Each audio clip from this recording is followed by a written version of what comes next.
Bismillahirrahmanirrahim. Assalamualaikum warahmatullahi wabarakatuh. Sehingga kaki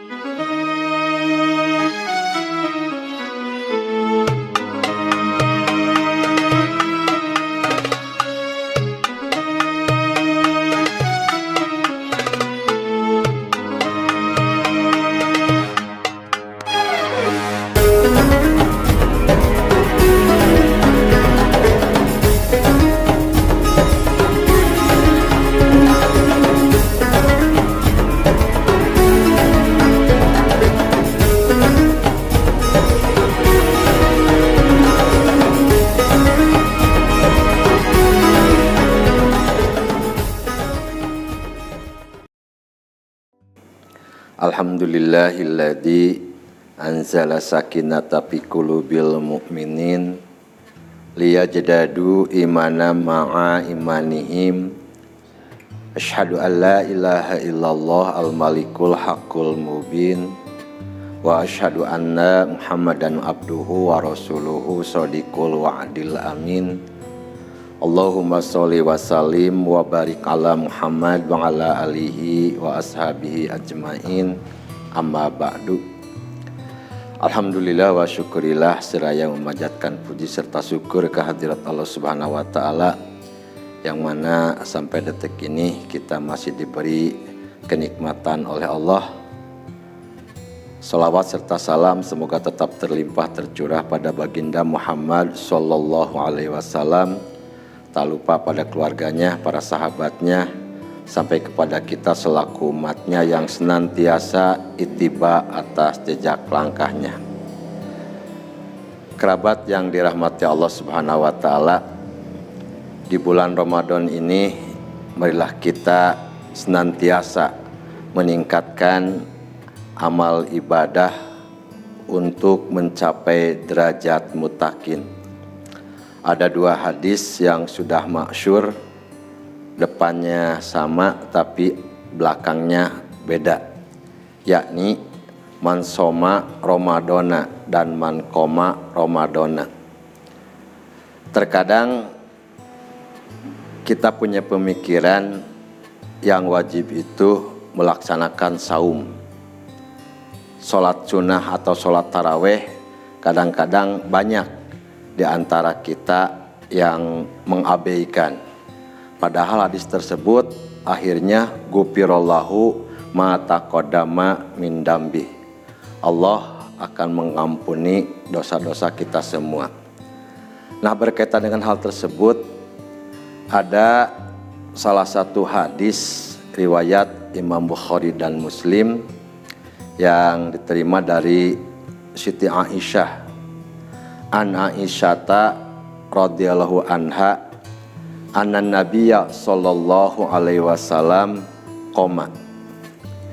Dari Siti Aisyah radhiyallahu anha, mudah-mudahan Allah meridhai kepadanya, anna nabiyya sallallahu alaihi wasallam, sesungguhnya ada Nabi sallallahu alaihi wasallam qoma. Koma di sini mungkin secara harfiah berdiri. Koma dalam artian Rasulullah Shallallahu Alaihi Wasallam berdiri pada suatu malam melaksanakan sholat qiyamul lail, sholat tahajud. Hatta tapatorot kodamahu, sehingga kaki beliau bengkak. Rasulullah Shallallahu Alaihi Wasallam yang sudah dijamin oleh Allah ahli surga. Suatu waktu beliau melaksanakan sholat qiyamul lail, sholat tahajud, itu sampai kakinya bengkak. Padahal beliau sudah dijamin oleh Allah ahli surga. Beda dengan kita. Kalau Rasul tiap malam bangun melaksanakan ibadah kepada Allah, melaksanakan sholat tahajud. Kalau kita bangun malam, mungkin kalau ada agenda di televisi, final Liga Champion, final Liga Eropa, baru bisa bangun. Rasul lain dengan kita. Rasul itu dalam hadis tersebut ketika koma di sini bangun malam melaksanakan sholat tahajud atau sholat qiyamul lail, hatta tapatorot kodamahu, sehingga bengkak kaki beliau. Siti Aisyah itu bertanya kepada Rasul, atas nauhada ya Rasulullah, kenapa ya Rasulullah Anda melakukan sholat tahajud sehingga kaki Anda bengkak? Padahal Allah waqad ghafarallahu laka mata qadama min dambika wa mata akhara. Allah itu sudah mengampuni dosamu yang telah lalu dan dosamu yang akan datang. Itu Rasul yang sudah punya tiket ke surga, yang sudah dijamin ahli surga oleh Allah Subhanahu wa taala, yang sudah diampuni dosa yang telah lalu, yang sudah diampuni dosa yang akan datang. Tapi beliau ketika beribadah kepada Allah Subhanahu wa taala, khusus ketika melaksanakan sholat qiyamul lail, hatta tapatorot kodamahu, sehingga bengkak kaki beliau. Beda dengan kita, jauh beda sekali. Kita aja